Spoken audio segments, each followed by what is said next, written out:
Welcome everybody to Abundant Housing LA's exclusionary zoning panel. I'm very excited that we have Councilmember Alex Fish from Culver City moderating for us today.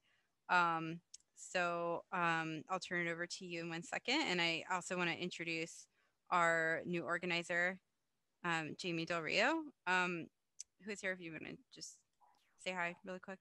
Hello, everyone. How's it going? Welcome. Great. Jamie's going to be helping me with Q&A a little bit. So I'll just turn it over now to you, Alex, and you can take us through the event. So thank you. Thanks, Lenore. These are tricky, and especially virtually, but as this is an event sponsored by a Los Angeles-based organization, I'd like us to just take one moment to acknowledge, especially given the subject matter that we're discussing, that we all acknowledge that many of us, those of us in the LA area especially, are present on the traditional, ancestral, and unceded territory of the Gabrielino Tongva peoples. This is an event about ending exclusionary zoning, not just about exclusionary zoning, but why it's a problem, and hopefully some of the reasons, the academic reasons, the fact-based reasons, and also hopefully some of the politics, because we're joined by people who are working through this in their own cities and have shown leadership. And especially, we'll get a chance to shout out to Rigel, but Councilmember Robinson is, I think, one of the first, certainly the first city in California to confront this issue in a place where the racial implications were much more powerful than most places, much more explicit, even though the racial issue is inescapable with R1 zoning. Culver City's very existence is wrapped up with racial exclusion. The decision that outlawed explicitly race-based zoning, the Buchanan decision, if I'm remembering correctly, was decided and was pending in the Supreme Court as Culver City was founded as an independent city. That's an interesting coincidence. I mean, it was months before the decision came down. I come from rural Ventura County, and a lot of the things that I think about the way that we should live and the way I should raise my kids and the way we should get around are steeped in that, but it took me a while, a lot of reading and thinking to realize how unusual my childhood was, how the reason that there were no children on my street to play with were that the neighborhood had formed at a time where most other people's kids had gotten older and left. And it was simply not dense enough or inexpensive enough for new families to move in and raise kids. So I, had a very solitary upbringing, which I think many American children do. I began to understand the benefits of propinquity, of being near the things that you need and near other people as I left the place where I grew up. And I began to appreciate the benefits of living where things are easily at hand. And I began to understand the incredible climate issue with that, and with the incredible climate destruction that we are inflicting on the earth by pushing new housing only out further and further and further. The very concept of a fifth ring suburb is just climate arson. And that's sort of how I came to this thinking, this political reality. Only then did I start to appreciate the race issues, the economic justice issues, and one thing that's not trendy, and the municipal finance issues. I mean, our zoning, your city is broke because your zoning stinks. You look at cities that are economically productive, and the ratio of private productive tax-paying land to public paved infrastructure land is utterly flipped. People ask about infrastructure in opposition to zoning reform. The problem with American infrastructure is we have too much of it compared to how many people live in a given place. So all of these things came to me as I started to grapple with these problems. And so when I certainly ran an unabashedly pro-housing program, platform, but I never imagined that we'd be at a moment where we could seriously talk about what we're doing with, in Culver City, 58% of residential land, in Los Angeles, generally over 70% of residential land, and throughout America, a tremendous amount. So we as cities are in this position where we've got to do these uncomfortable conversations with our community at Trader Joe's, at Andronico's if you're in Berkeley, at Ralph's if you're down here, because the state has failed. The state has tried again and again and again to come up with a comprehensive reform that will work for all 482 municipalities in the state, and it has failed.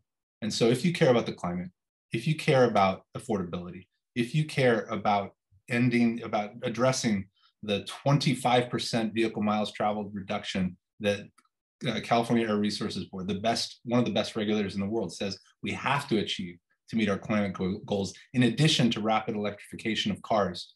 If we're going to do that, if we're serious about that as leaders, we have to confront R1 zoning. And so it is a great pleasure to be here tonight and to introduce the great people I'm going to speak with. Unfortunately, our Santa Monica council members have gone long with their budget presentation, but I know that Councilmember Gleam Davis, I think Mayor Pro Tem Gleam Davis has a video presentation. And I would like to introduce now Anthony Deducis, the Policy Director for Abundant Housing in LA, who just dropped some new research on R1 zoning specific to Los Angeles County. Thank you so much, Mayor Fish. Yes, it turns out the timing is good. So again, I'm Anthony Deducis. I'm Director of Policy and Research here at Abundant Housing LA. And over the last few months, I've been doing some digging on a couple of important questions relating to single family zoning in LA County. So I'm just going to take a moment to share my screen just to walk you through the highlights of what I've learned. Let me just blow that up. Is everybody able to see this okay? All right, fabulous. So as I mentioned, I undertook a study of the zoning codes of every city, all 88 cities in LA County. And I did that to try to answer 3 questions about single family zoning. Number one, how much of it is? How much single family zoning is there in LA County cities? Number 2, to what extent do cities that have more single family zoning also have higher incomes, higher housing costs? And to what extent is single family zoning linked to racial segregation? I think many people have put forth very strong arguments that single family zoning makes it difficult for people at all income levels and walks of life, racial backgrounds to live in high quality, high opportunity neighborhoods. And I wanted to dig into the data and see what that told me. So first things first, I pulled the data on every parcel in LA County and calculated how much of the land that is zoned residential is zoned R1 only. And I found that single family zoning is quite widespread in LA County.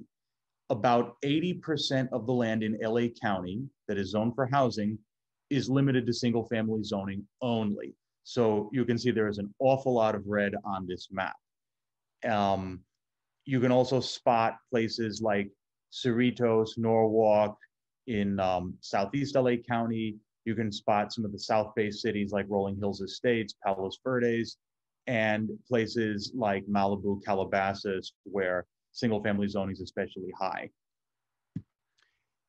What I also found is that many cities that have high single family zoning also have high median incomes. So again, you can see some of the same cities pop out. So in the Western San Fernando Valley, you've got exclusive cities like Agora Hills, Calabasas, Malibu. You have La Cañada near the San Gabriel Mountains, and you've got a bunch of the high-income South Bay cities, all of which are places that have a lot of single-family zoning. And not too surprisingly, many of the cities that have high housing costs also have high amounts of single-family zoning, which sort of makes sense, right? Because single-family zoning mandates an expensive form of housing. A single-family structure on a large lot is more expensive to buy or rent than an apartment.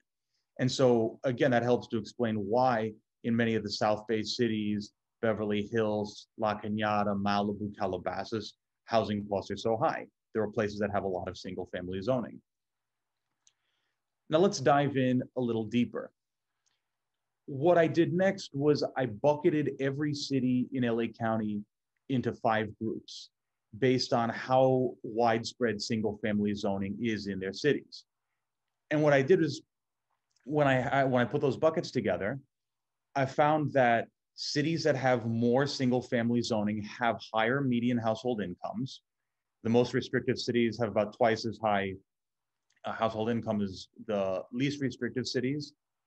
They have the highest home values, so housing costs, and they have the highest home ownership rates, which in a sense is fewer renters.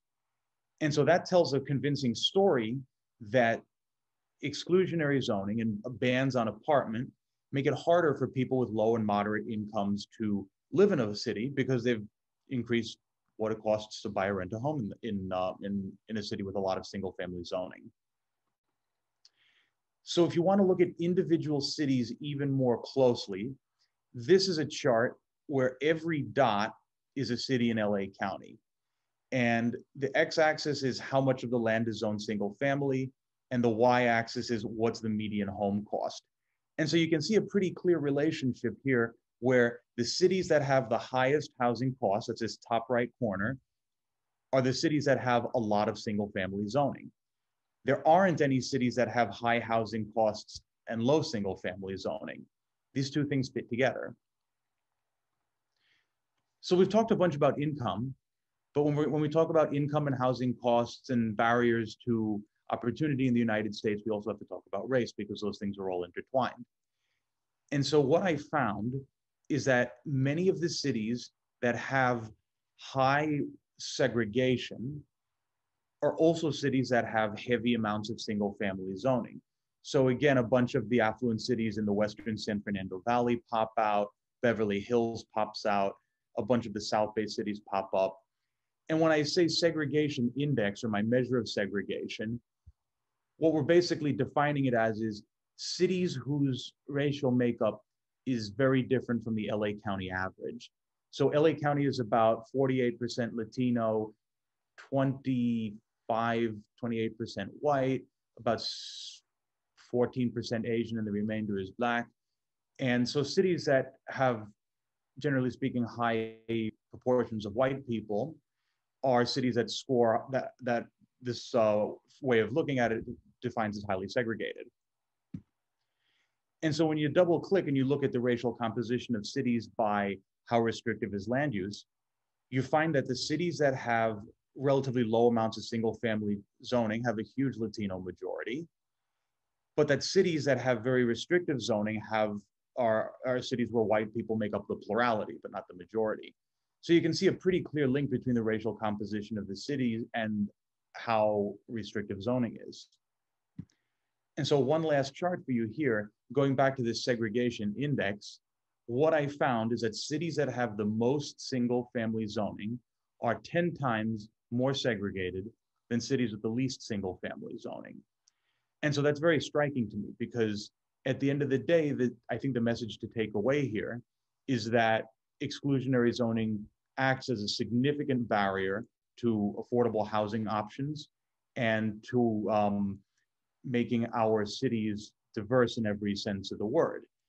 People need access to high quality schools, jobs, parks, opportunity for the next generation to live better than their parents. And the cities that are likeliest to provide that set of opportunities, that quality of life, are also the cities that are most, or I should say least welcoming to new people. And so I just think that all of this puts some data behind what's happening right here in our own backyard. And it speaks to the need for real reform at all levels of government. And we can start right here in the cities of LA County. And so one last note for the group is that a bunch of these charts are interactive. The part one of my article, if you want to read more about it, ran on City Observatory yesterday. And I'll be sharing all these links with you in the chat and over email later in case you want to investigate more yourself. Thank you very much, Anthony. That's and is your study posted online anywhere where people can find it? So part one, which is focused, it was a pretty long article. So City Observatory broke it up into two. Part one is up right now, and I will pop it into the chat. Part two, I think they're going to run next week. But every chart I showed you is interactive, and so there's a lot of information in it, so I'll pop the links in there as well so you can explore more. That's great. Thank you. With that, since we were taking an academic jump off the blocks here, we'll get to questions later, so I'm sure people have questions for you, Anthony. I'd like to turn it over to Michael Manville. Michael is an associate professor of urban planning at the UCLA Luskin School of Public Affairs. Both his research and teaching focus on the relationships between transportation and land use and on local public finance. Much of his research concerns the tendency of local governments to hide the costs of driving in the private property market through land use restrictions intended to fight traffic congestion. These land use laws only sometimes reduce congestion, according to his findings, and can profoundly influence the supply and price of housing. Dr. Manville's research has been published in journals of planning, economics, urban studies, and sociology. He's received research funding from university transportation centers and from the John Randolph Haynes Foundation, and the Transit Center, among others. He's consulted for developers, environmental groups, local governments, and the United Nations, and it's a tremendous pleasure to even be on the same screen with him. Geez, thank you, Mr. Mayor. That's quite an introduction. It's a pleasure to be here with all of you as well. Let me share my screen. I do have a few slides to show, and I really appreciate both the remarks that that Mayor Fish made, as well as the presentation from Anthony. And maybe what I can do in the brief amount of time is just kind of flesh out both of them and say a few things that are complementary.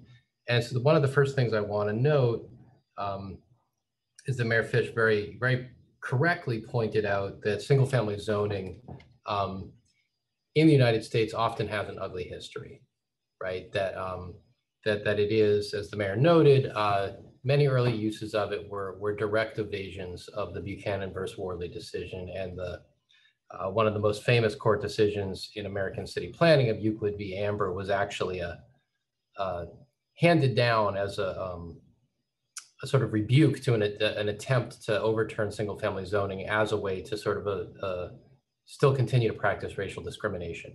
And it's very important that everyone, of course, understands that this is the sort of ugly history of this zoning. I do want to emphasize, though, that that's not the problem with it, right? That the unfortunate fact is that many aspects of our country have an ugly history, and we should never forget that. But if this just had an ugly history, I, as someone who is not a historian, would not spend a lot of time thinking about it, right? That the problem is that this continues to have disparate effects, regardless of anyone's intent, right? That I think we should really steer away from thinking that people who support single-family zoning or who live in single-family neighborhoods or anything like that are, neither Anthony nor Mayor Fish said this, I want to be clear, but sometimes you do hear something like this, and I think it's an alienating message, that there's something wrong with choosing to live this way. What we have to understand is, one, it's important to understand the history, and also that this continues to have effects today that we should worry about, regardless of anyone's motivations today or 100 years ago. And it's true, as Anthony points out, that it continues to have racially disparate impacts, right? And that's extraordinarily important, particularly in the moment we're in right now. But I'm going to go a little bit further and really kind of build the steel man here and say that even if someone waved a magic wand, and unfortunately I don't expect this to happen anytime soon, and cleared away every racial disparity in the United States, this way of allocating land would still be a problem, right? It would still be a problem because in places where lots of people want to live, what it implicitly does is it prioritizes the concentration of housing wealth over access to opportunities. It is particularly problematic that right now the way that plays out has an adverse impact on many marginalized groups like Black Americans and Latinx Americans and so forth. But I would not feel much better if it prioritized concentrated housing wealth over access to opportunities just equally with respect to race, right? I mean, we shouldn't be prioritizing concentrated housing wealth over access to opportunities. We should be, so this is a long way of saying, you know, I think that Mayor Fish and Anthony did a very good job of laying out sort of the racial origins and the racial impacts of this. And what I want to focus on is the economic impacts, right? Which I think that even if we cleared away these serious racial problems, this would still be a huge issue. And so the way that my colleagues and I at UCLA think about single family zoning, and if anyone has already read this, because we say it a lot, I apologize in advance, is through a little bit of analogy, which is to say that, just imagine you were in a situation where, you have some condition where in order to be well, you need to regularly take a small dose of fairly expensive medicine, right? The not unheard of situation in the United States. And one day you go to the pharmacy and you're told that actually sales of small doses have been suspended. They can no longer just give you a couple pills. And the problem is not, right, that they're out of medicine, right? You can see that over the counter. It's just that you can't buy a small dose. Now you have to buy it in big, expensive packs. And this rule is strictly enforced, right? So you might think to yourself, well, I know other people who just need a small dose, so this isn't a big deal. We'll pool our money together, we'll buy that big dose, and then we'll divide it up later, and we can resell it to people who need small doses. No, you're not allowed to do that, and they prevent you from doing it. This would be a lousy way to allocate medicine, right? What it would do is it would subsidize the big users, right? The people who could afford to buy big chunks, because there'd be more of that available, and that would be the kind of product that there was. It would penalize people like you who just need small doses, because you'd have to buy more than you can afford, and then you have a bunch of surplus. And of course, for some people, because you could only buy in big doses, it would be hard for you to get medicine at all, right? And so fortunately, we don't allocate, that's a typo. We don't allocate medicine that way, but we do allocate urban land that way. And I apologize for that typo. That's basically what single family zoning does, right? What it does is it says that we can only get land in many places in big chunks, right? And access to land, like access to medicine, has pretty profound consequences for people's well-being, right? Where you're located in a metropolitan area has a lot of determinative impact on the kind of education your kids are going to get, on the employment opportunities that you're going to know about and be able to get to in a reasonable amount of time, and the exposure you and your family are going to feel to levels of crime and levels of pollution and so forth, right? And all of these have real consequences, both for the people who are living in these neighborhoods now, for their children, and the way that the way that our economic system works, sort of intergenerationally, right? And so when we say that you can only get access to valuable land, and some parts of some metropolitan areas are more valuable than others, right? And so when you can only get access to this land in a big chunk, a lot of people cannot get a foothold. And that's what R1 zoning does. That's what single family zoning does. Again, it is particularly problematic because of the disparate racial impacts this has. But this is a problem all over the place, right? It's a problem in the Northeast. It's a problem here because of this inefficiency.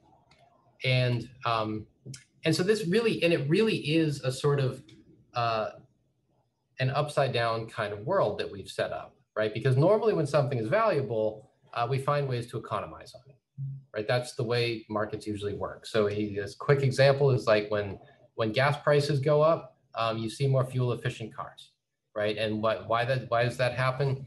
We do this through a market system, but implicitly, right, it means that we realize everybody wants this, it's valuable, there's going to be less waste. Because there's less waste, it's easier for everyone to get access to it.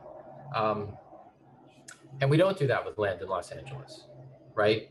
What we have in some of the most desirable parts of Los Angeles are laws that require consumption in large chunks, laws that actually prohibit us from economizing on land. And so this is very similar to, my dog is also worked up about this. This is very similar to what Anthony showed, so I won't dwell on it. But again, it's just to show that in both the city and the county, a lot of our residential land is strictly R1. And I think that sometimes people have a hard time believing that the zoning actually does this.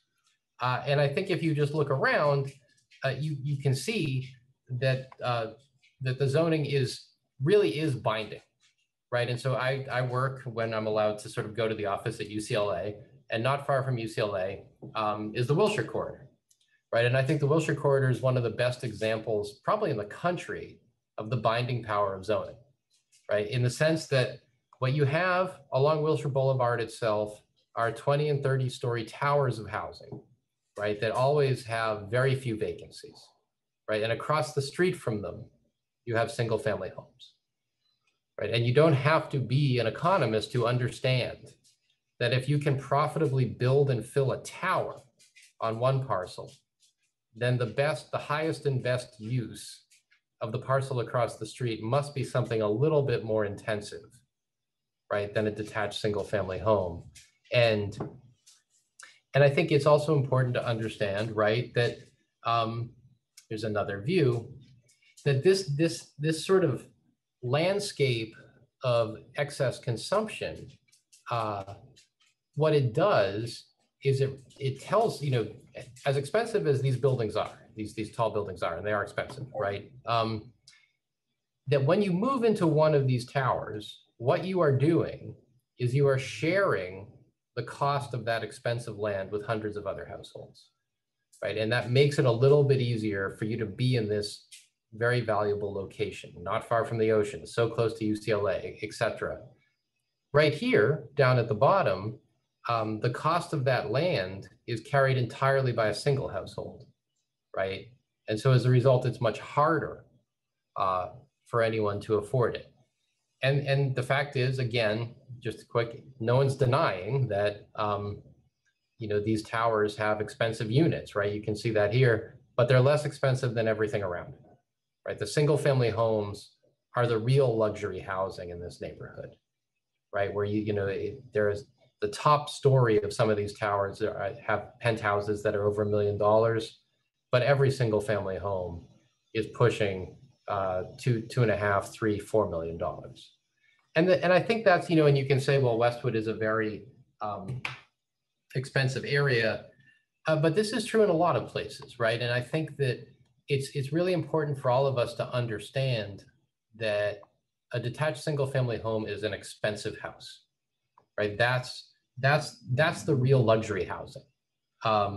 And I've always liked this expose that the LA Times ran about the Cumulus building. You know, this big tower that really is, you know, aesthetically quite different than everything around it in South Los Angeles. It says, here's how a South LA neighborhood got a new luxury tower and rents starting at $3,100 a month, which is quite expensive. And they show this tower looming over the neighborhood. That's Genesee Avenue in South Los Angeles. Well, if you actually go to Zillow and look at the price of those single family homes on Genesee Avenue, what you see is that the cheapest one is about $926,000. Many of them are over $1 million.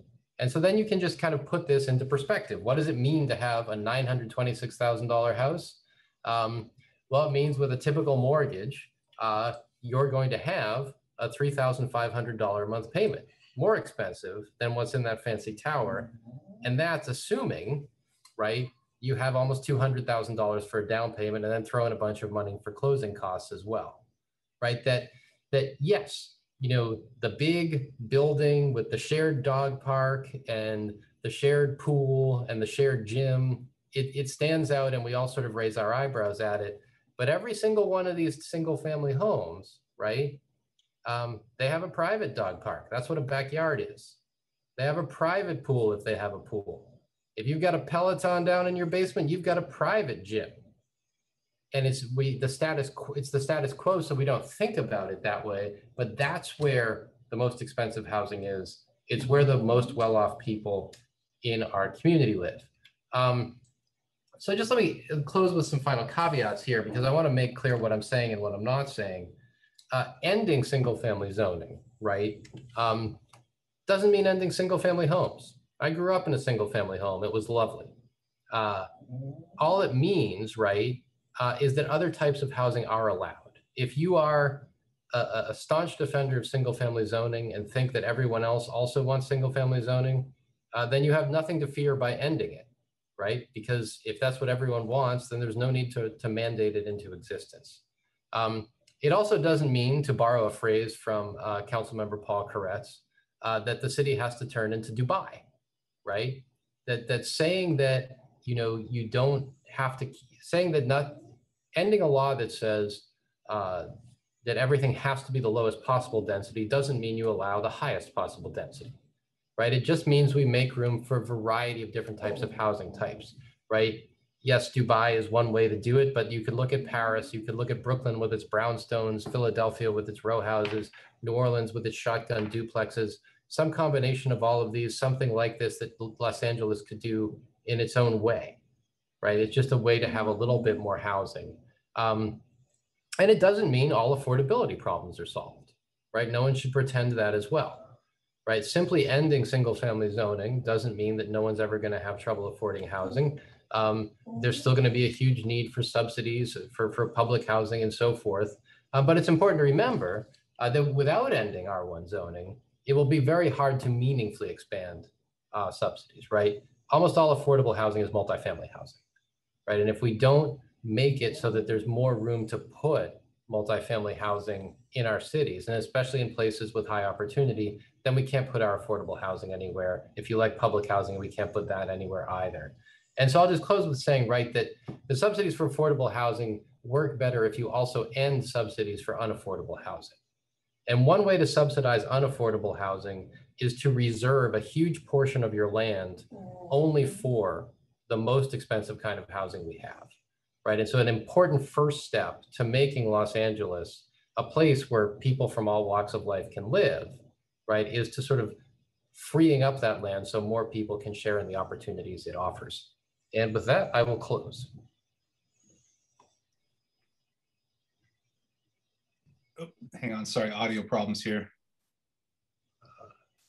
Okay, sorry, I had audio problems. I think I'm back.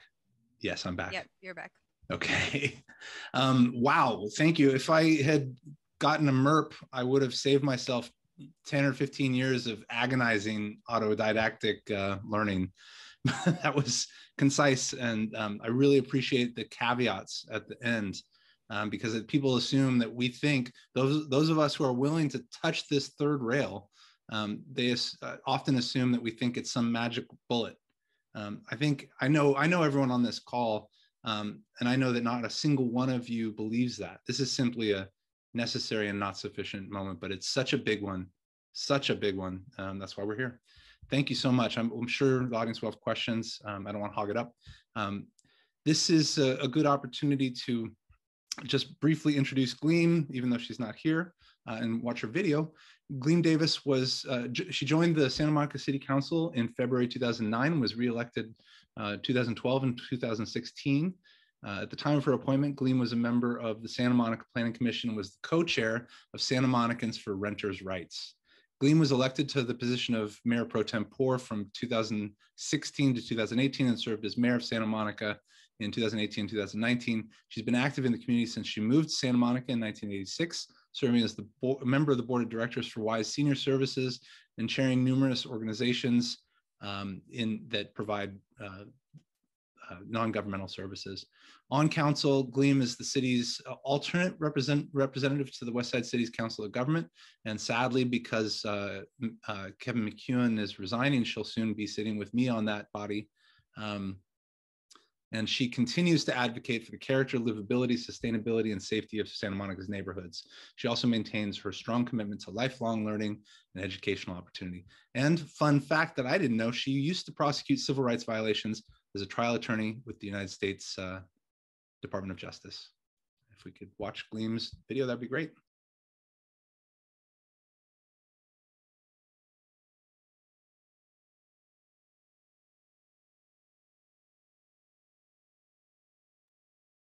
Hi, Santa Monica City Council member Gleam Davis here. And I first want to apologize for not being able to join you this evening. We started our annual budget study sessions yesterday, and they've spilled over into today. And so unfortunately, I am only able to leave you a video with my thoughts about how we end exclusionary zoning. but I do think it's such an important topic, I did want to address it with you briefly, so bear with this pre-recorded video.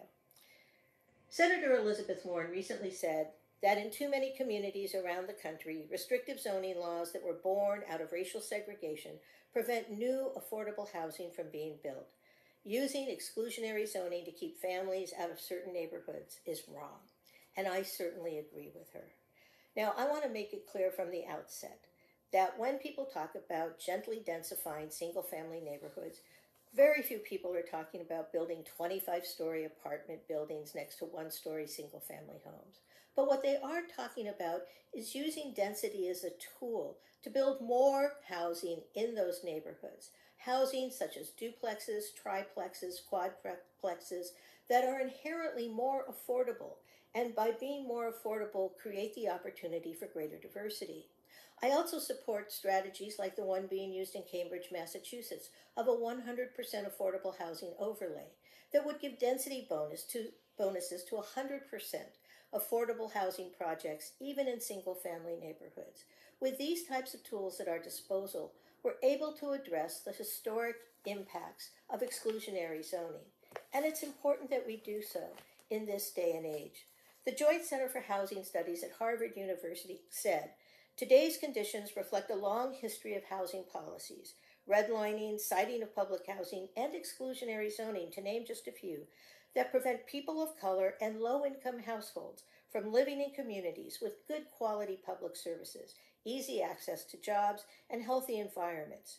Reducing residential segregation requires concerted efforts on multiple fronts, including the elimination of discriminatory treatment in housing and mortgage markets, as well as other tactics, including getting rid of zoning laws that limit housing development in high-opportunity communities." This is important because what it means is that when we end exclusionary zoning, not only are we creating more affordability in historically expensive neighborhoods, but we're giving the people who move into those neighborhoods greater opportunities to enjoy the high-quality services, such as our wonderful Santa Monica Public Schools, that they might not otherwise have the opportunity to take advantage of. Now, we know in Santa Monica, like in so many other communities, we have a history of exclusionary zoning. Our planning commissioner, Nina Fresco, laid it out both at a planning commission meeting and at our study session on our housing element. And for anyone who would like to hear it, I recommend it highly. It's available on YouTube. So the question becomes, how do we solve this problem? Now, I want to start out by saying I do not believe that just because someone lives in a single-family home, they're racist. Until very recently, I lived in a single-family home. But if we know that single-family neighborhoods are the result of intentional discriminatory action, then we need to take intentional action to remediate that. It's not enough just to be non-racist or to not recognize race. We have to be anti-racist. We have to take intentional remedial action that will solve this legacy of exclusionary zoning within our neighborhoods. Housing and Urban Development Secretary Marcia Fudge has said that NIMBYism increases the cost of housing and limits where you can build housing. It makes it so you cannot build or make it more expensive to build. It also says to low-income people and people of color that we don't want you to live in our neighborhood. We need to change that paradigm. We need to tell people of color, low-income people, yes, we want you to live throughout our city, even in our single-family neighborhoods. So how do we do that? Well, the easy answer, quite honestly, is just to allow more gentle density in our single-family neighborhoods. But it has to be decisive action to affirmatively open up those neighborhoods. One of the things that's really important is to understand that there's no single answer, but there have been many solutions put on the table.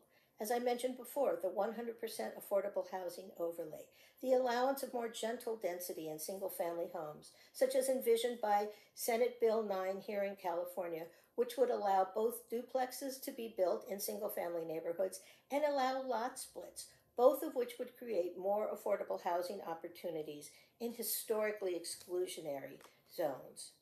But I think that other panelists can address how we build more housing and the importance of building more housing. And so I do want to acknowledge that some people will point to circumstances where increasing density on a parcel did not lead to affordability. We had an example here in Santa Monica recently. But anecdotes do not equal data. And so I think it's really important, as in all other aspects of our life, that instead of looking at a single instance that meets our view of the world, we look at the data. And what does the data show? The data shows that if we want to diversify our neighborhoods, we need to look at our zoning laws. In the city of Louisville recently, they had commissioned a study to figure out how they could confront the history of racism in city planning and zoning. And they had this consultant look at all the different ways that they might be able to address the issue. And briefly, here was the conclusion. The findings revealed several components of the local code that restrict inclusive development styles and limit the types of housing that can be built within the Louisville metro area. Some of these discrepancies include parking requirements, minimum lot sizes.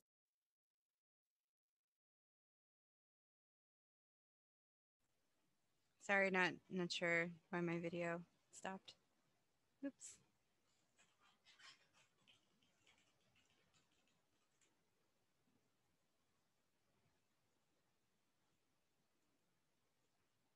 All right, let me take a minute to. Did you try turning it off and on again? Yeah. Turn it off and on again. Let's try turning it off and on again. I gotta say, she must be a tough opposing counsel.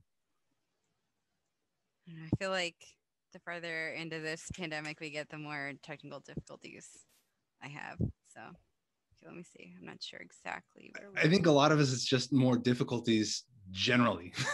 I look forward to every bit of normalcy that comes back, and moving past before normal that was bad. The city of Louisville recently, they had commissioned a study to figure out how they could confront the history of racism in city planning and zoning. And they had this consultant look at all the different ways that they might be able to address the issue. And briefly, here was the conclusion. The findings revealed several components of the local code that restrict inclusive development styles and limit the types of housing that can be built within the Louisville metro area. Some of these discrepancies include parking requirements, minimum lot sizes, and excessive single-family zoning. In Santa Monica, for example, single-family zoning covers 35% of our land area. That means that we cannot build diverse housing, more affordable housing, in 35% of our city unless and until we change the zoning code to allow more dense development. So even if high density does increase land value to some extent, and I know that's something that some people say, it rarely increases on a one-to-one basis. For example, and I'm bad with math, so I'm going to use round numbers. If you have a plot of land that's worth $100,000 and you allow more gentle density on that plot of land, and you say you can build, for example, quadplexes, excuse me, that's not going to quadruple the value of the land. So you have a $100,000 land value in a single-family home. Now that single-family home must be priced at such a way as to cover that entire $100,000 land value. But if the land value doubles, but you can build 4 homes, now the land value associated with each home is not $100,000, but $50,000, meaning that you inherently are building more affordable housing. So the last question really is, do lower prices lead to greater diversity? And the only logical conclusion, of course, that it is. As I mentioned, the city of Louisville did a specific study on how it could address its racial zoning practices and found that reducing the amount of single-family zoning within the Louisville metropolitan area would have exactly that effect. But in an article entitled 5 Steps to Creating Racially Diverse Neighborhoods in LA Progressive, Randy Shaw, the author of Generation Priced Out, says the first step to increasing racial diversity in our neighborhoods is to end exclusionary single-family zoning and legalize apartments in all neighborhoods. If entrance to a high-opportunity neighborhood continues to require purchasing $1 million and up single-family homes, few Black and brown residents will qualify. And so clearly what we see is a tie between increased density, affordability, and greater diversity. And so I'm hoping as you listen to the discussion tonight that you will understand why some of us are so committed to the idea that the ability to end exclusionary zoning sooner rather than later is not only the right thing to do, but is important to creating vital, diverse, and really wonderful communities. Communities where people of color, people from the lower socioeconomic level who may not make as much money, still have the ability to take advantage of all the wonderful things that higher priced communities have to offer. Good schools, recreational activities, access to things like our beach here in Santa Monica. So thank you so much for understanding why I can't be there this evening. I know it's going to be a robust discussion. I'm sorry to miss it, and I hope we can connect at another time. Thank you so much.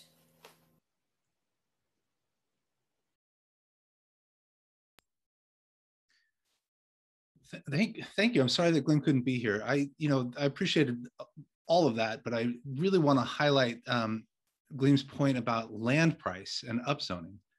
That's the biggest mistake in Patrick Condon's book, Sixth City, that it's just so glaring, that the assumption that if you have a blanket upzoning, land price increases at a 1-to-1 ratio is demonstrably and quite obviously wrong.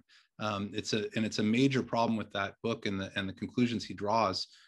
That's what happens when that's the status quo. When we spot upzone, when you have a little spot and you spend 5 years or 10 years or 15 years entitling a project, that's where land value goes up with commensurate with the usability. When you have broad upzoning, it just doesn't work that way. With that, I am very pleased to introduce Rigel Robinson, graduate of UC Berkeley, go Bears, with the special distinction of representing the Berkeley district where Cal is located. He ran for city council to ensure that students have a strong advocate who understands the campus community from their perspective, and to ensure that residents have a responsive, effective, and accountable council member who can bridge the gap between university and city and students and neighbors. During his underground years, Rigel served as the Executive Affairs Vice President of the ASUC, Associated Students of University of California, where he was instrumental in fighting the UC's proposed tuition increase in 2018, lobbying the UC Regents, legislature, and the governor until students won the first UC tuition decrease in almost 20 years. Rigel, great to be on with you. Is that from my website? You did your research. It's great to be on, Alex. Yes, I did. Here we are. Are we able to see my screen? Excellent. Well, thank you. Thank you all so much. Los Angeles, Southern California. It's good to see you. One of the silver linings of the last year is that it's a little easier to hop down and say, hey, today on Zoom than it would be in a gas guzzler. And I am so glad to be able to, and hope that our story here in Berkeley can be illustrative to you. If I have any thesis that I would offer to you right off the bat, it's that if the city of Berkeley can be leading the way on this conversation, I believe that no other municipality in the country has an excuse not to. It's been an interesting journey, and I want to appreciate Anthony and Michael for laying out the landscape, and Gleam for sending in the video, and for all your work. Good luck in budget. We were up all night dealing with that last night, and we'll resume again tomorrow morning. I know how that goes. And I'm happy to share a bit of what we've been up to in Berkeley. This is a map that, if you know the East Bay at all, you may be a little familiar with. We're looking at Oakland, Berkeley, Alameda, San Leandro, Piedmont. This is the redlining map of the East Bay. And if you look up here to Berkeley on sort of the north end of the map, this line right here, the red line, if you will, is the line uphill of which you could not live if you were Black or otherwise a person of color. There's a street called Grove Street. And then we renamed it Martin Luther King Way. And in doing so, ended racism, obviously. As has been laid out by so many of my fellow panelists, explicit residential segregation by race is, of course, no longer legal. But the conversation we're having today is about all the ways that it has persisted de facto, if not de jure, by way largely of single family zoning. This is our zoning map today, and if you cross-reference it, you'll see that so many of the areas that were literally exclusively reserved for white people by law are today still our most non-dense residential areas, and they are still today our whitest, our wealthiest, and our most neighborhoods, which should surprise nobody. It's very resonant with the research that Anthony was showing us just a little ago. Is true in so many communities all over the region, the state, and the country, really. We've been having an interesting conversation about unpacking this for a little while. I'll take us back a couple years to a proposal that a couple colleagues of mine, you might know Councilmember Drosty, Councilmember Bartlett, or Councilmember Kesarwani, if you spend too much time on Twitter.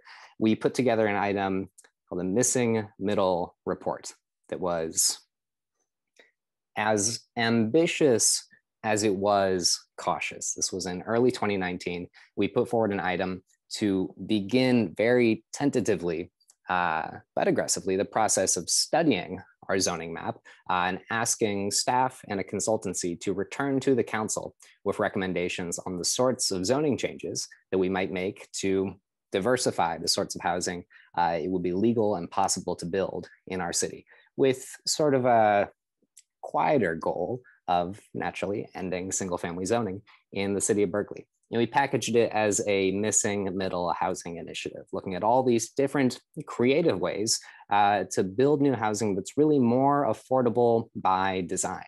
I was very compelled by some of the maps that Michael was showing us, really explaining how affordability by design can create housing that will be more affordable than the housing it's surrounded by, even if it isn't deed restricted per se below market rate units. And so you have this weird dynamic where you have folks demanding that all new housing be deed restricted affordable housing, but failing to see how even new market rate housing that's affordable by design with this multifamily style in more exclusive neighborhoods will still bring more affordability into a neighborhood. And at the time that we were looking this, we were really looking to places like Minneapolis, the state of Oregon, that were leading the country in having this conversation. And we're so glad to have regional support as well. Our state senator, Nancy Skinner, is a strong proponent of the work that we were doing here in Berkeley. And we really hope that it would set the stage for bigger conversations for the states as well. Scott Wiener and Daniel Kamen, a professor at UC Berkeley, he was the, you might have seen him go viral once or twice. He was the climate envoy at the State Department who dramatically resigned with a resignation letter that spelled impeach. If you read the first letter of every word, it was a good time. They have done incredible work laying out really the nexus between this zoning work and climate policy, which was one of the main reasons that we wanted Berkeley to champion this. A city at the epicenter of the Bay Area housing crisis, and a city that has a certain reputation for being a NIMBY stronghold of sorts. We felt that there was something powerful about us trying to lead this conversation, be one of the first municipalities in California to open up our most exclusive neighborhoods to multifamily housing, but also create some gentle density in our city so that folks aren't commuting into San Francisco from Stockton or Modesto or where have you, and to really play a better part in our regional housing crisis. And it passed. We were thrilled that we created a political climate that nobody on the council wanted to vote against this measure. But again, it was as ambitious as it was cautious. It was just authorizing our staff to work with a consultancy to do a study to look at ending single family zoning in our city. And I very much appreciated a couple signs that some friends of ours brought to that meeting to urge our more hesitant colleagues that it was just a study, just a first baby step. But we were very glad that it was approved. And then it was tanked. The pandemic rolled around, and like every other municipality in the country, we had tough decisions to make to reorient our entire city operation around testing, vaccine distribution, countless projects that were put on the back burner, deferred, so that we could deal with them when things were a little bit more steady. And this was one of them. We had allocated, was it 200 grand for that contract to carry out that work, and we froze it for good reason. But we were very glad when the conversation came back to us in some new ways some months later. Of course, last summer, especially after the murder of George Floyd, we experienced a reinvigorated movement for racial justice all over the country that has manifested itself in cities in so many different ways.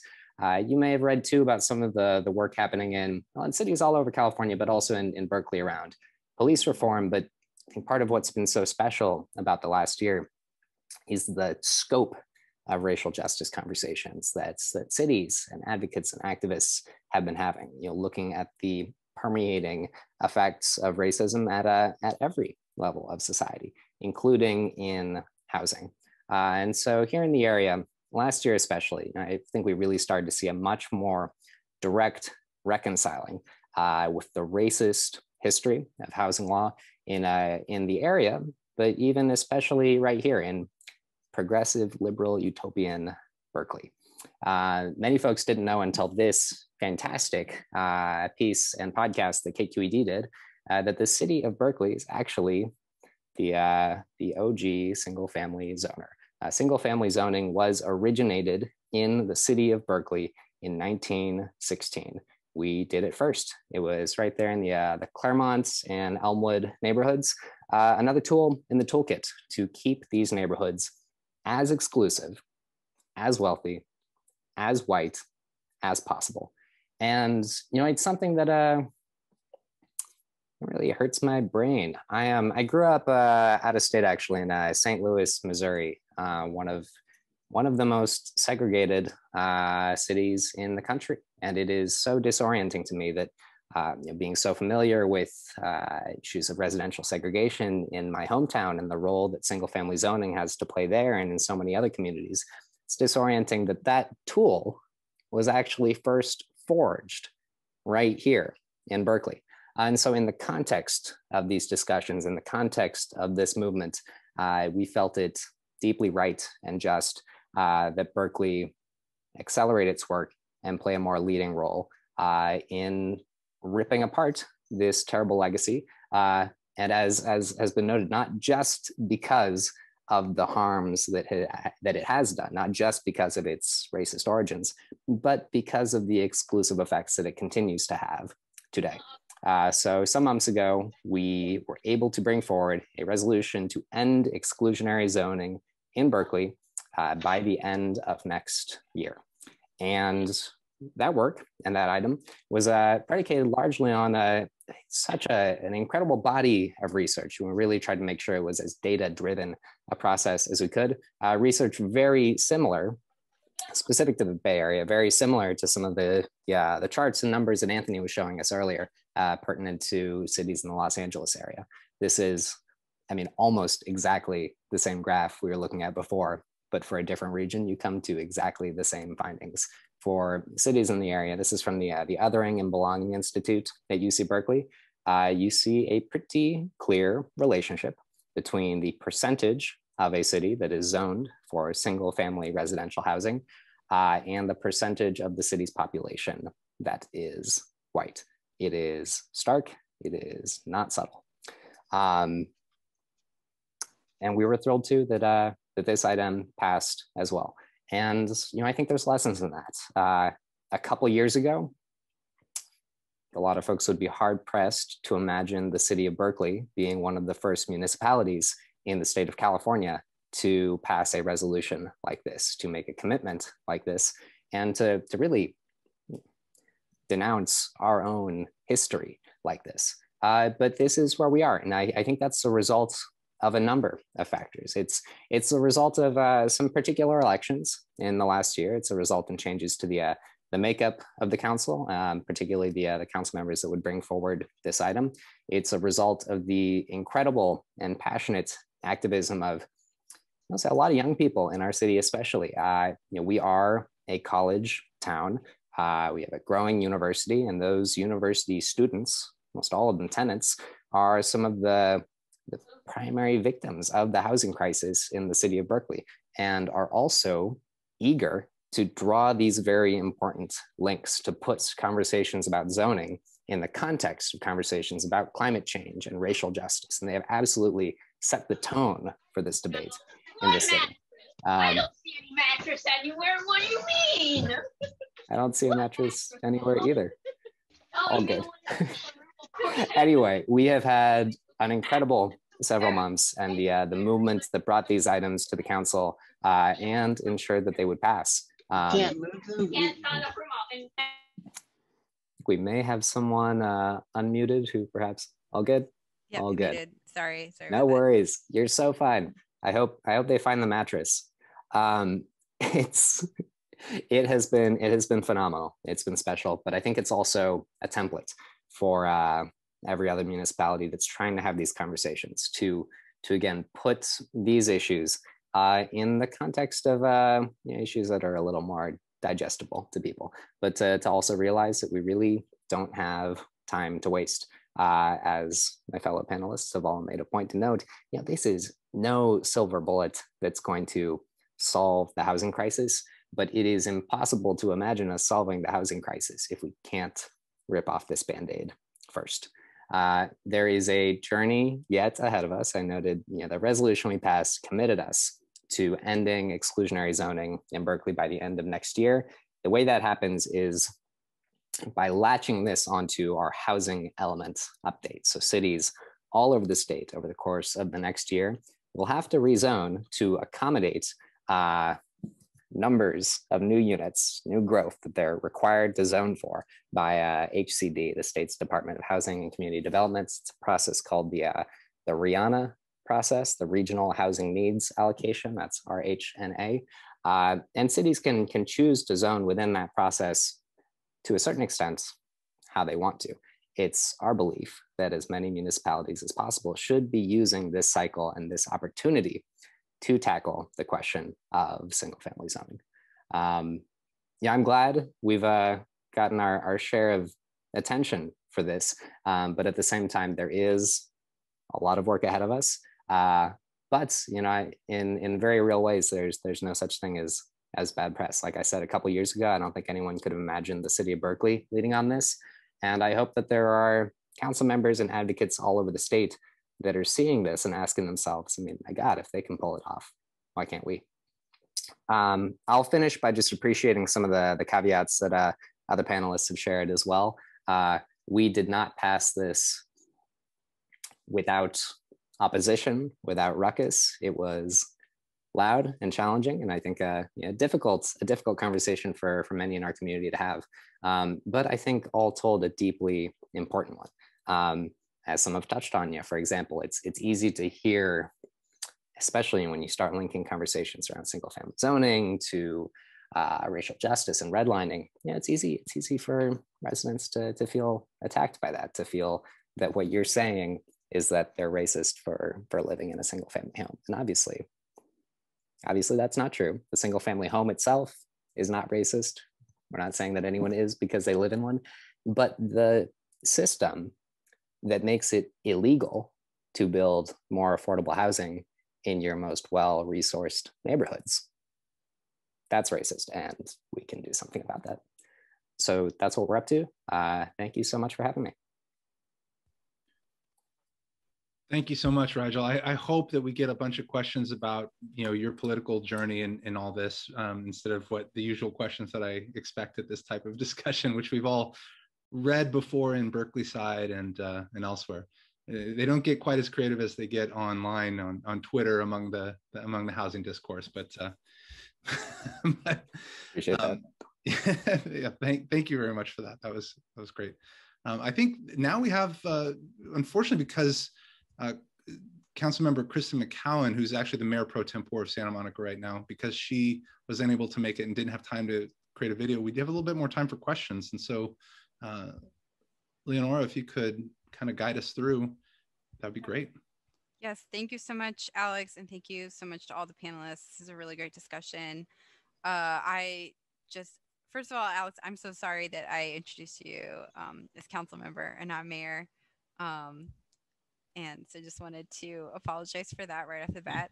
Also, I wanted to announce to everyone that Abundant Housing is now going to be offering yard signs. So we have a few designs available. One of them is my background right now.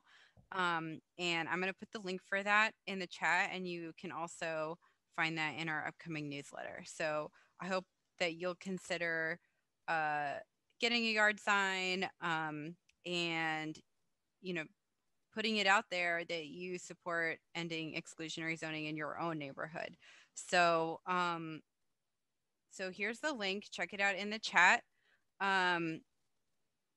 Will questions be hard? Please put questions in the Q&A box on the bottom of the Zoom. That's where we're going to be reading the questions from. So please put your question in there. And Jamie, do you want to help us out with the first question? Yes, for sure. Thank you, Lenora. That was a good conversation from you guys. It was amazing. So we have our first question from Jay Ross. Lack of multifamily zoning is a problem of the suburbs, whereas LA City has miles and miles of boulevards with C zoning that runs through rich and poor neighborhoods, which allows R4 density. Los Angeles actually has current zoning capacity as high as 9 million, not counting the more recent density bonuses and TOC programs. According to the 1990 general plan, see the exhibits. Why does LA City need to upzone its R1 properties then when it can fit 5 million more people and currently zoned? I feel like that's a great question for Professor Manville and our policy and research director, Anthony Deducis. Is that really the case? Is there really zone capacity for 9 million?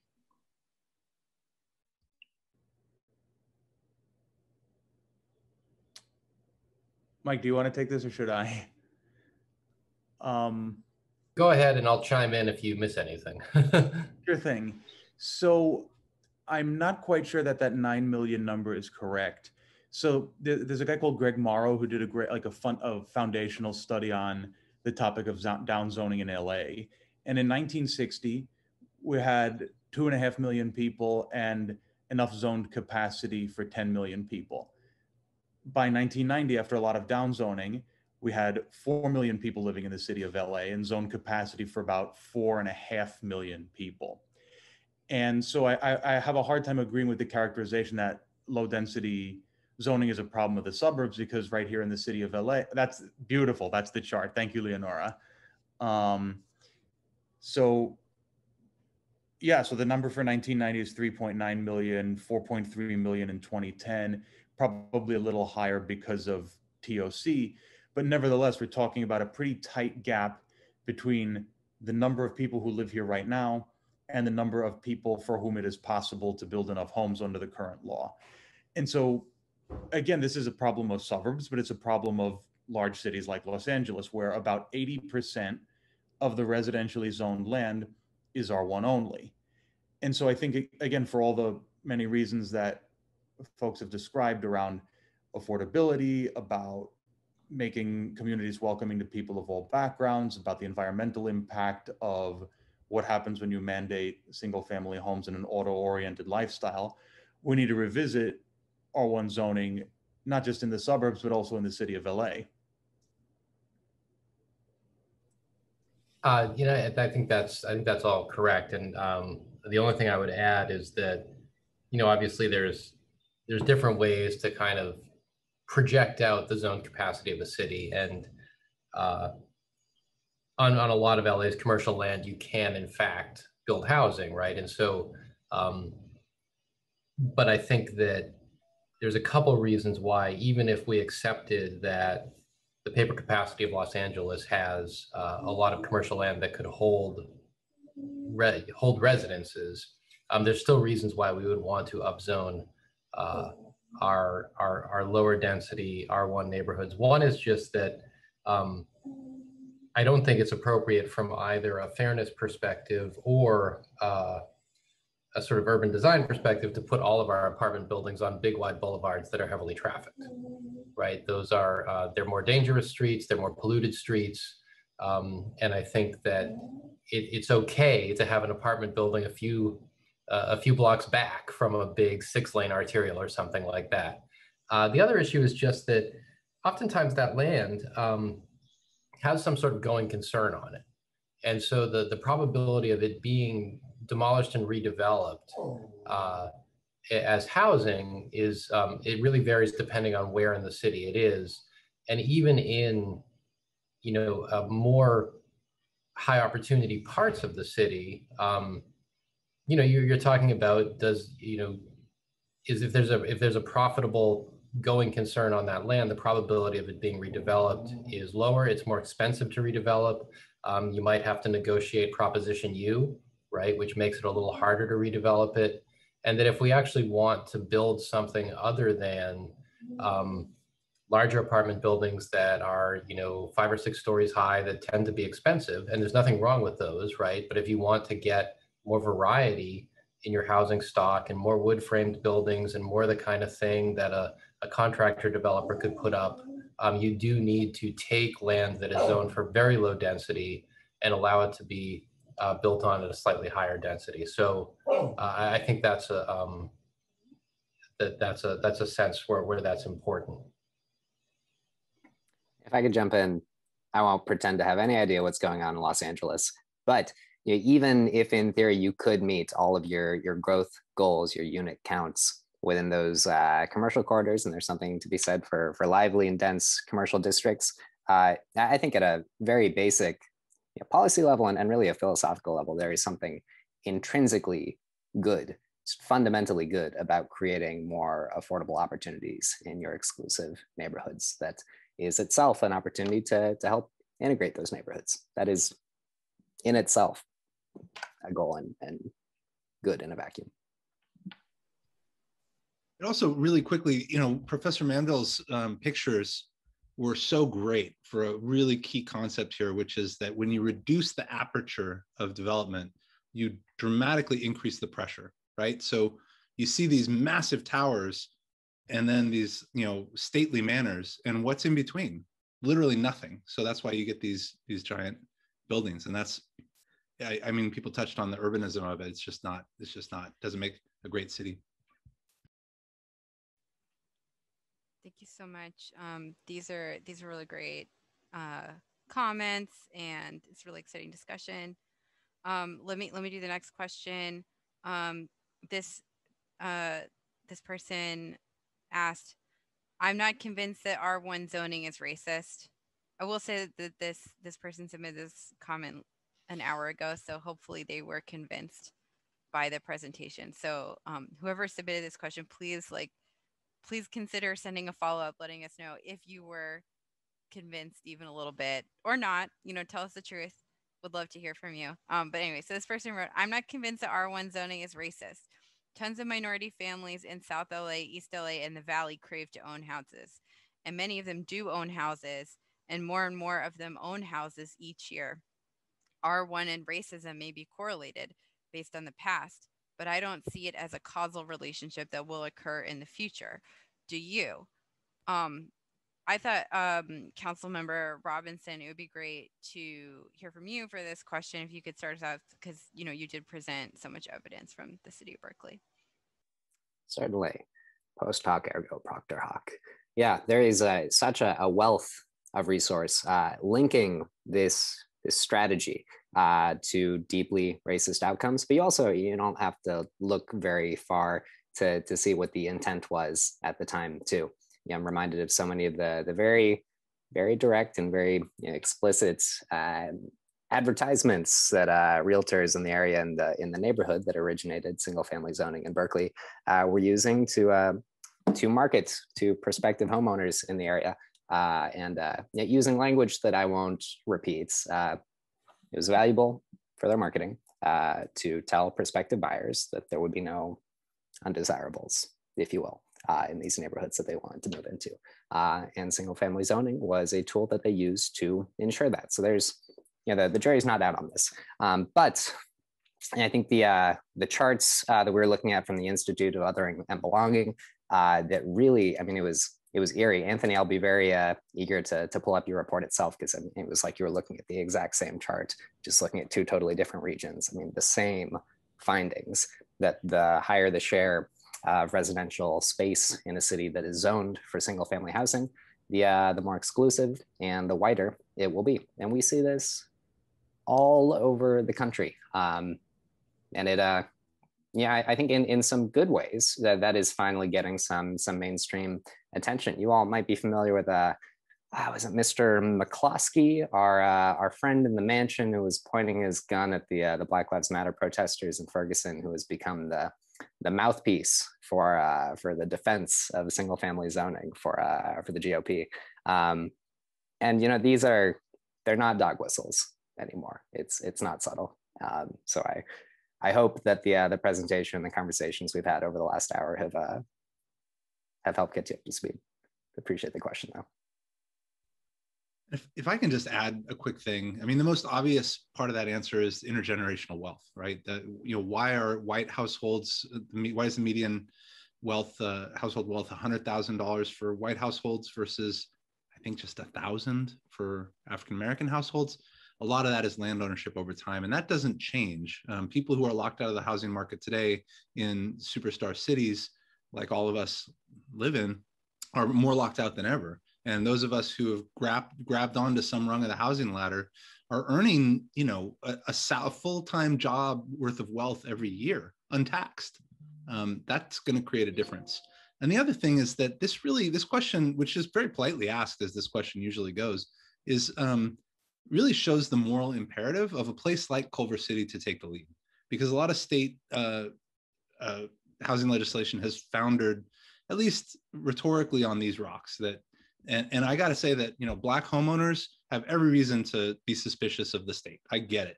The state has not been, you know, not particularly the state of California, but the state as a concept has not been great for Black wealth accumulation in American history. Culver City doesn't really have that problem because of its past. Yes, it's a diverse city today, but if you look at the region, it's disproportionately white. It's certainly disproportionately high income, and certainly among homeowners, way disproportionately high income, or at least high wealth. And so in a place like Culver City, we don't really have to grapple with those issues. In fact, we should be including people and giving them an opportunity. Sorry to I'll get off my soapbox. That's great. Thank you so much, Alex. Did any of the other panelists want to take this question? Okay, Jamie, why don't you read the next question for us? We have two questions, but they're the same, from William Smith.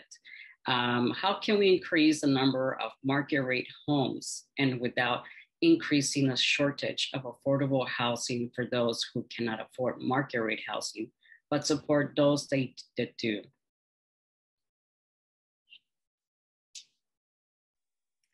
If I follow the question, I really appreciate it.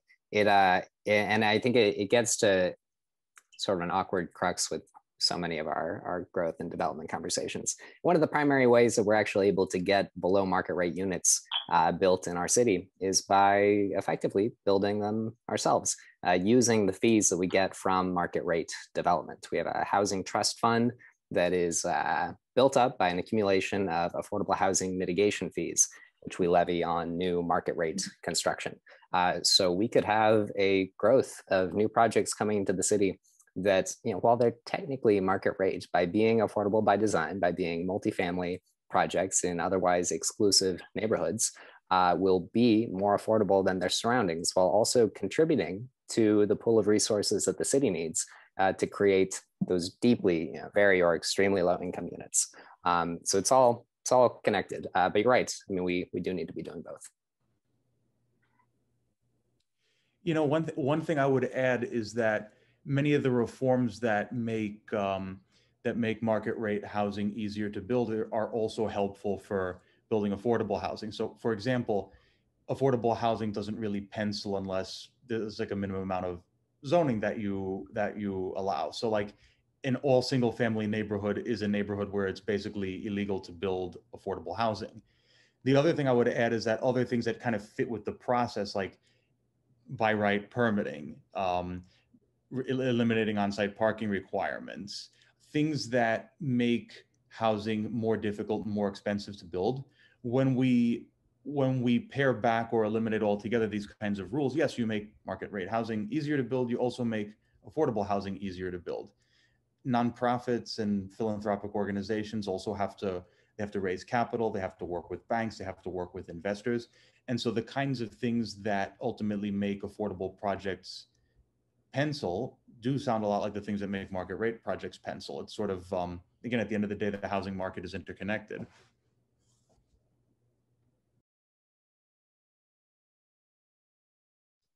Just one quick addition. I know that the city of Berkeley is also studying mixed income social housing next year. I know that was delayed.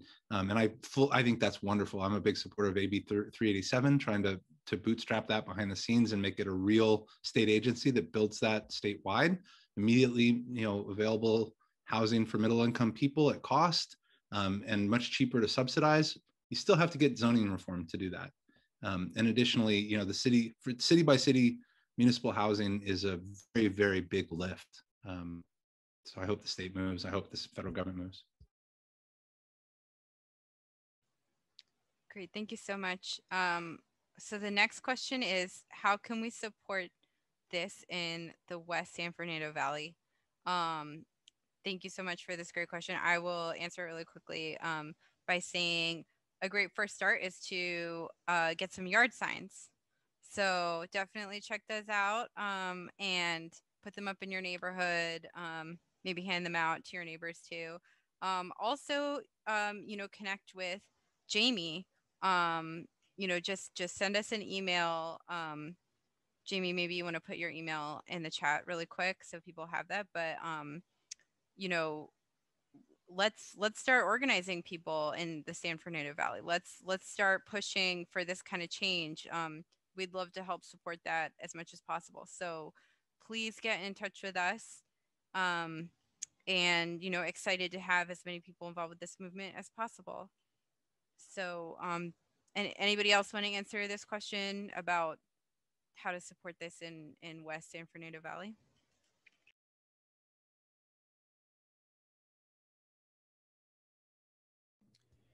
I guess one thing I'd add is to get involved in your city's housing element update process. So just for background, every city in California is currently in the process of updating a long-term plan for housing growth. And if you want to see your city reform exclusionary zoning and become a community that's more welcoming to people of all backgrounds, this is an opportunity to let your elected officials know that that's how you feel and that's the kind of change you want to see happen in your city. Great, thanks, Anthony. Actually, maybe we could kind of transition into another question we got. What is the process of incorporating the removal of exclusionary zoning into a housing element? This advocate said they spoke to some in the city about it and had been met with resistance on procedural grounds. If I can just, sorry, Anthony, just really quickly, I'm sorry.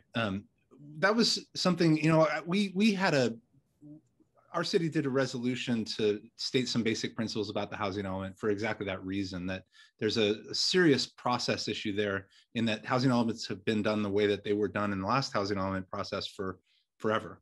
And that is not a very good process. And so, when our resolution didn't mandate any changes to single family zoning at all, but it did say we're going to take state law seriously. And even that brought out community opposition. Even the concept of actually complying with state law resulted in like a multi-hour meeting. So it is, that's a great question because you do need to intervene and affect the process. But I'm not going to say how. I'll leave that to Anthony. So this can get quite complex, but the long story short here is that in the housing element process, every city gets a housing growth target that they need to accommodate over the next 8 years. And so that sets up a two-step process. Cities have to identify the underutilized parcels in their city where they expect redevelopment to happen in the next 8 years. And if there's not enough of them to achieve the target, which in most cases there are not, then the city has to rezone. And so that is an opportunity to, number one, demand that your city do a fair and honest accounting of how much housing will be created on the underutilized sites. And number two, to rezone in a way that fosters inclusive growth. So that's the opportunity to call for ending single family zoning and creating opportunities for different kinds of multifamily housing in these single family zones.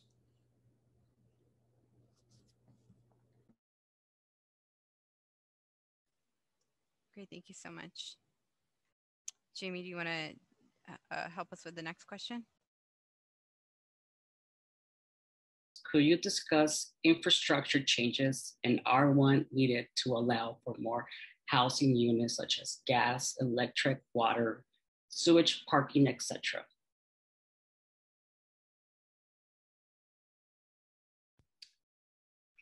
I'll jump in, and anybody else can jump in too. I mean, the first of those, let me look at the question. Gas is fine, electric is fine, water is fine, sewage is fine. I mean, most of our homes were built at a time, at least in Culver City, where a lot of the neighborhoods were zoned for more capacity, because there was significant downzoning based on a misguided concept of population control in the 70s. So, you know, the sewer system's overbuilt. It was also built at a time with larger families in the United States. My own house today, I added onto it by 33%, but the house that I moved into, lead filled as it may be, knob and tube wiring and all, they raised 5 kids in it somehow in 2 bedrooms. So I mean, our neighborhoods are built for many more people already. Parking is the one thing, and parking is an infrastructure in my mind. I mean, it's an important issue. It's a quality of life issue for people, but it's not infrastructure. We need to change that whole conversation and address how zoning changes can make possible a city that's accessible within 15 or 20 minutes for most of your needs. If you're just talking about commuting as your one need, or at least, and that's not for everyone. I know not everyone can go down to 1 car or no cars, especially in LA, but a lot of people can in a place like Culver City, where we do have the bones of a streetcar suburb. So, I mean, it's a complex change.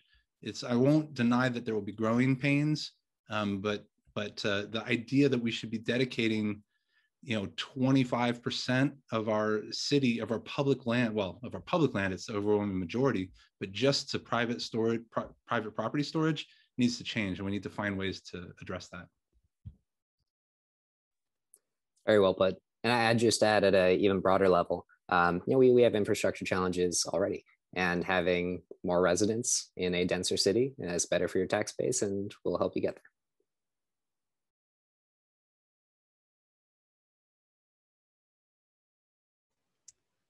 Thank you so much. So the next question is, your panel suggests that single family residential zoning is racist. Isn't creating policy based on race the definition of racism? No. Do we have any definition experts here? I don't know.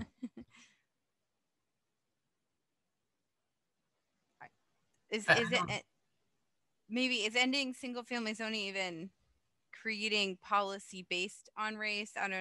I mean, maybe it's addressing past racism, but I'm not really sure that I see how ending exclusionary zoning is creating policy based on race in a racist way. But maybe would love to hear from you all what you think about this.